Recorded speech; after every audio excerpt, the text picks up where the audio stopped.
The morning everything began felt unusually quiet, as if the neighborhood was holding its breath. I was standing on my back deck with a mug of coffee, looking up at my solar panels glinting in the early light. They were my pride, the first major investment I'd been able to make after years of saving. The panels weren't flashy. They weren't oversized. They weren't even visible from the street unless someone was intentionally looking for a reason to complain. But in our suburban community, reasons to complain were practically a currency. And nobody cashed in more often than Karen Aldridge, the HOA president. Karen had a way of appearing out of nowhere, like she spawned from the hedges themselves. Always with a clipboard, always with a frown, always ready to remind you of a rule you didn't know existed 5 minutes before. I had a pretty good sense that she wasn't going to like my panels, but I didn't expect her to move as fast as she did. ### the first warning. It started with a letter taped to my door. A bright orange violation notice, the kind that made your stomach drop even before you read it. I peeled it off and scanned the bold red text. According to Karen, my solar panels disrupted the uniform aesthetic of the neighborhood and introduced unauthorized reflective surfaces that could pose a visual hazard to pedestrians and drivers. I blinked at the absurdity. My cul-de-sac saw maybe 3 cars a day. Pedestrians were mostly dog walkers who barely looked up from their phones. Nothing about the panels was dangerous. But the HOA didn't operate on logic. It operated on whatever made Karen feel powerful. I remember stepping outside, violation notice still in hand, when I saw my next-door neighbor, Tyler, a younger guy who'd moved in 2 years after I did. "You got one too?" he called out. He held up his own orange sheet. "For what?" I asked. Tyler shrugged. "Grass is too green." We both laughed, but it was the kind of laugh that covered the frustration simmering underneath. He glanced at my notice. "Solar panels now? She really is on a roll." I nodded. "Yeah, I thought sustainability was supposed to be a good thing." Tyler kicked at a pebble. "Not in this neighborhood. Karen thinks we all live in a magazine spread." He wasn't wrong. ### the HOA meeting. A week later, I found myself in the community clubhouse. Rows of metal chairs were filled with neighbors wearing varying expressions: boredom, irritation, resignation. Karen stood at the front like a queen addressing her kingdom. Her hair was stiff with hairspray, her blouse tucked so tightly it looked uncomfortable. Beside her were 2 board members, Mark, who never spoke, and Donna, who spoke too much. "Good evening, everyone," Karen began. "We have several important matters to discuss, including the unauthorized installation of solar panels at 112 Briarwood Lane." All eyes shifted toward me. Karen's lips tightened with satisfaction. These panels were installed without prior approval from the HOA Design Committee, and as such, they violate Section 8, Article D of our community guidelines. My hand shot up. With all due respect, that section mentions satellite dishes and visible wiring, not solar panels. Karen smirked. "The rule covers all exterior modifications that may impact visual harmony, Mr. Carter." Her voice dripped with condescension. I felt heat rising in my chest. "Solar panels aren't an eyesore," I said. "They're environmentally responsible and save energy. They don't harm anyone." Donna leaned forward. "But they affect curb appeal. And buyers expect a certain standard when they move here. We have to protect property values." I resisted the urge to roll my eyes. My panels aren't even visible unless you're looking from specific angles. And even then, they look completely normal. Karen raised her chin. "The board has already voted. The panels must be removed within 10 days. If not, the HOA will take enforcement action." "Enforcement action?" I repeated. "What does that even mean?" Karen smiled thinly. "Whatever is necessary." A murmur spread through the room. Tyler, sitting 2 rows behind me, muttered loud enough for nearby people to hear. "She acts like you installed a satellite laser cannon." A few people snickered. Karen snapped her attention toward him. "Is there something you'd like to contribute, Mr. Rivers?" Tyler leaned back. "Nope. Just enjoying the show." Karen's nostrils flared. The meeting dragged on, but the decision was final. I left with a knot in my stomach and a growing sense of injustice. ### the countdown. Over the next week, I filed an appeal. I sent documentation. I gathered signatures. I even had a certified inspector confirm the panels met all safety and environmental standards. Karen ignored every submission. On the 9th day, I found a second notice on my door. This one was worse. "Final warning. Failure to comply will result in HOA action, including removal of unauthorized equipment and associated fees charged to the homeowner's account.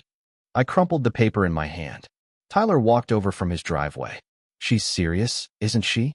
I exhaled sharply. Oh, she's serious. He crossed his arms. You know, she tried to fine me last year for having my trash cans visible for 8 minutes after pickup. 8. I nodded. Yeah, I'm starting to think this place is less a neighborhood and more a dictatorship. Tyler cracked a smile. A very beige dictatorship.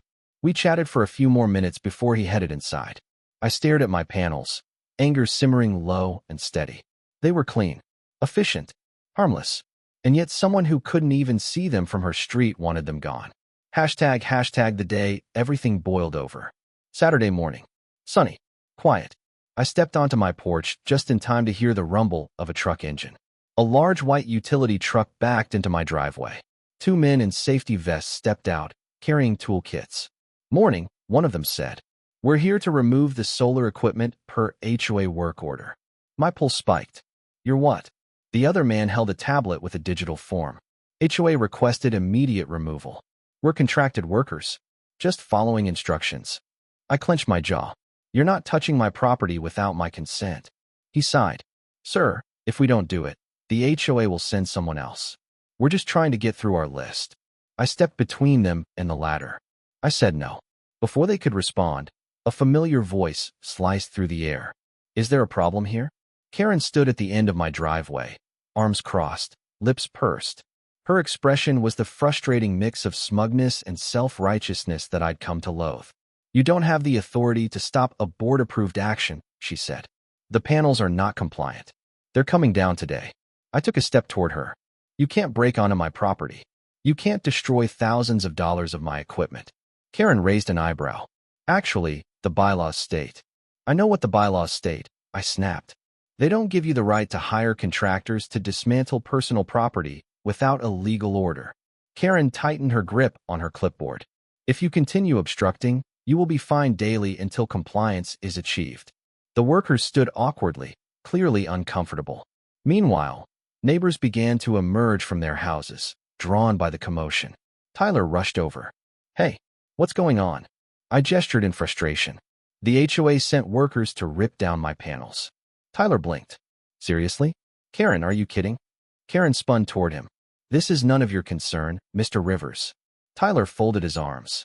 When you pull stunts like this, it's everyone's concern. More neighbors gathered. Murmurs spread. Everyone watched. Everyone waited. I felt a strange mix of humiliation, anger, and determination building inside me.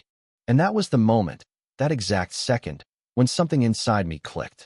Something cold. Something certain. Something final. I looked at the workers. You're not removing anything today. Not one screw. Not one bracket. Karen stepped forward, her voice shrill. Then the HOA will escalate. And you won't like the outcome. I stared at her. You think I'm the one who won't like the outcome? She frowned. What is that supposed to mean? I didn't answer, but I already knew exactly what I was going to do next. And it would be the one thing Karen never expected. The one thing the entire neighborhood would feel. Literally. Asterisk, Part 2, continuing the story, open-ended and escalating. Asterisk. The neighborhood seemed to hold its breath again as Karen waited for my answer. But I didn't give her one. I didn't need to. The way I turned and walked back toward my house was enough to make her bristle. Behind me, I heard her snap something at the workers, followed by the sound of her heels clicking sharply against the pavement as she marched after me. But I didn't stop. I stepped inside, shut the door, and locked it. For a moment, the house felt too still. My heart thudded with a mix of fear and anger that made my hands shake, but I forced myself to breathe. In through the nose, out through the mouth. Steady. Think. I pressed my palm briefly against the drywall and glanced toward the hallway that led to the utility room. If Karen wanted to play power games, she was about to learn the cost. Not that I planned to take any illegal action. I wasn't stupid. But I had leverage Karen didn't know about. Leverage the HOA hadn't bothered to consider. And leverage I was no longer afraid to use. Outside, muffled voices rose. I peeked out my front window. Karen was pacing, phone in hand, gesturing sharply while the contractors spoke with her, shaking their heads. Neighbors had gathered in clusters now. Some recorded videos. Some whispered. Some watched with the mildly guilty fascination of people witnessing a slow-moving disaster. Then I heard the knock. 3 sharp raps. The unmistakable rhythm of someone who believed they held authority. "Mr. Carter," Karen called. "Open the door. We need to discuss your noncompliance." I didn't answer. "Mr. Carter," she repeated, her voice tightening. "This behavior is only going to make things worse for you." Still, I didn't respond. Silence can be a weapon too. And right now, I wanted her to feel the tension she'd spent months making everyone else feel. Finally, after several long seconds, I heard her footsteps retreat, then the murmurs of discussion, then more pacing. It took almost 15 minutes before the HOA board members began arriving. First Donna, with her oversized tote and expression that always looked halfway between concern and annoyance. Then Mark, as silent and stiff as a lamppost. They spoke softly with Karen, though she spoke loudly enough for half the street to hear. "He's obstructing authorized HOA action, which means we escalate. We have to escalate. If we don't enforce the rules, everything falls apart." Donna murmured something, and Karen snapped. "No, Donna, this is exactly why we have bylaws. If people are allowed to break them without consequence, then what's the point of an HOA?" Mark, predictably, said nothing. I watched all of it from behind the curtain. My jaw tightened. My patience thinned. I'd tried to be reasonable. I'd appealed. I'd communicated. I'd followed protocol. But Karen didn't want compromise. She wanted control, and I was done giving it to her. My phone buzzed. "Tyler." I answered quietly. "Hey, dude, what's going on?" "Karen's on the warpath." I sighed. "She brought contractors to rip down my panels. Without a court order." Tyler whistled low. "That's insane. Are you okay?" "I'm fine," I said, though my pulse still thundered. "But she's not getting away with it." Tyler hesitated. "Look, I've got your back. Just be smart, okay? I know you're pissed. Everyone is. But Karen would love to paint you as the villain." I ran a hand through my hair. "Yeah, I know." Another pause. "If you need help," Tyler added softly, "I'm here." I appreciated that more than I knew how to say, but I didn't say anything. Not yet, because something was finally forming in my mind. A plan. Not reckless. Not dangerous. Just inevitable. And Karen wouldn't see it coming. Not until it was too late. I spent the next hour pacing my house, thinking, planning, running through everything I knew about the HOA, the neighborhood, the infrastructure. What I could do. What I should do. What consequences I was willing to accept. There were lines I wouldn't cross. Illegal actions I wouldn't touch. But inconvenience, annoyance, taking Karen's obsession with control and gently turning it against her, that I could work with. By noon, the contractors had given up. They packed their tools with apologetic glances and drove off. Karen watched them go with fury written across her face. She made 3 more phone calls. She spoke to the board members. She argued, gestured, fumed. But eventually, even she had to concede defeat, temporarily. The moment she stomped away down the sidewalk, neighbors dispersed. Doors closed. Garage doors rumbled. The show was over, at least for now. But the real battle hadn't even started. Evening settled slowly. The golden light stretched across quiet streets, washing the houses in warm color that felt completely at odds with the tension pressing down on me. I stepped into my backyard, looked up at the panels, listened to the soft, familiar hum. They had become a symbol of independence, of progress, of something better than the suffocating rules Karen insisted on. I wasn't letting her destroy that. I sat outside until the sun dipped below the rooftops, until the first porch lights flickered on, until the air turned cool and still. Only then did I go back inside, grab my laptop, and begin writing emails. Not angry ones, not impulsive ones, but well-documented, calmly worded, legally grounded emails sent to the HOA, to the board, and to Karen directly, warning her that any unauthorized entry or property destruction would result in legal action, citing the specific statutes, including the cost of the panels, and attaching the inspector's certification again. It wasn't revenge. Not yet. It was groundwork, a foundation. And as I hit send on the final message, my doorbell rang. I froze, then exhaled. Of course she'd come back. I opened the door a crack. Karen stood there with her clipboard pressed tightly against her ribs. Her lipstick looked freshly applied, as if she'd prepared for a confrontation. "Good evening," she said sharply. I didn't answer. I received your emails. I still didn't speak. She continued. They won't change anything. The board has made its decision. And I made mine, I replied. You're not removing my panels. Her eyes narrowed. You don't seem to understand how this community works, Mr. Carter. I leaned against the doorframe. Oh, trust me. I understand perfectly. Her lips pressed into a thin line.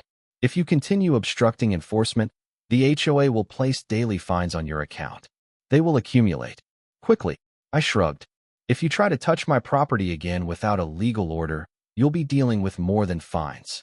Her eyes widened slightly, not in fear, but in offense, like I'd just insulted the crown. Is that a threat? She demanded. It's a statement, I said. A factual one. She stepped closer. This is not optional. You will comply? Everyone complies. That's how we maintain order. I met her stare evenly. Order, I echoed. Right? That what you call this? She bristled. You know what? I'm done discussing this. The board will escalate tomorrow. Expect consequences. She spun on her heel and walked away, her shoes clicking angrily on the concrete. I watched her go, then closed the door, then leaned my forehead against it briefly. Tomorrow. She said tomorrow. But I wasn't waiting until tomorrow. Not anymore. The next morning, I woke before sunrise, made coffee, sat at my kitchen table, and went over my plan. Every step, every detail, every possible outcome. Then, before the neighborhood fully woke, I walked outside. The air was cool, the sky pale. The panels on my roof gleamed faintly. Across the street, a few porch lights still glowed. One by one, they blinked off as timers switched them. The neighborhood waking up. Routine. Predictable. Dependable. And about to be disrupted. Only in the mildest, safest, most legally unproblematic way. But enough. Enough that Karen would feel it. Enough that the neighborhood would feel it. Enough to remind everyone that control, real control, was never as secure as Karen believed. By 8 o'clock, most people were outside. Lawn sprinklers chirped. Garage doors rumbled. Morning joggers passed by, earbuds in. I waited. Watched. Timed everything. Karen left her house at exactly 8:12, as always. Car keys in hand. Phone at her ear. Clipboard in the other. Predictable. She walked straight to my driveway, ready for round two. Ready for escalation. Ready to show her power. But she wasn't ready for what I was about to do. Not yet. Not even close. Because she didn't know that everything she'd triggered, the warnings, the threats, the humiliation, had finally pushed me to the point she'd never expected. She didn't know the neighborhood was about to learn a lesson. One that would shake her more than any violation notice ever could. I stepped outside, met her stare, breathed in slowly, and braced myself for the next move. The one that would change everything.